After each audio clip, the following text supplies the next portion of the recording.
shall reflect on the life of St Dominic Guzman. The name Domingo means I belong to God. In time, this founder of the great order of preachers, the Dominicans, was to prove the truth of its meaning by the joy that radiated from his mystical union with God. Born of a nobleman named Felix de Guzman and Blessed Joan of Aza at Castile in Spain, Dominic studied at Palencia and in the year 1196 joined the canons regular at the Cathedral of Osma. He led a disciplined life of prayer and penance. In the year 1203, passing through southern France, whilst on a trip to Denmark with Pope Diego of Osma, he was appalled at the confusion created in the minds of the faithful by the preaching of the Albigenses. The Albigenses claimed to be Christians, but held the heterodox belief that flesh and all matter was evil, that the spirit was of God, and that flesh and spirit were therefore in permanent conflict. Further, they denied the incarnation and rejected the sacraments.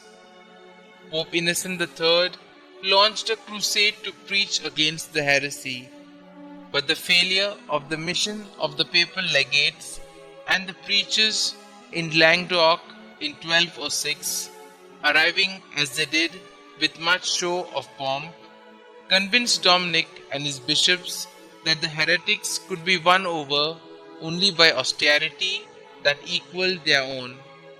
His evangelical preaching having taken birth, Dominic rose to the occasion. He established a convent of nuns at Prorul with a group of women converted from the heresy, and with his group of friar preachers was welcomed to Toulouse by Bishop Flores, who established them as diocesan preachers in 1215. Thenceforth, his main concern was the theological formation of his men, whom he wanted to be dedicated to the improvement of morals, the extirpation of the heresy, and strengthening of the faith, tramping the roads barefoot and living in stark poverty like his contemporary Francis de Assisi.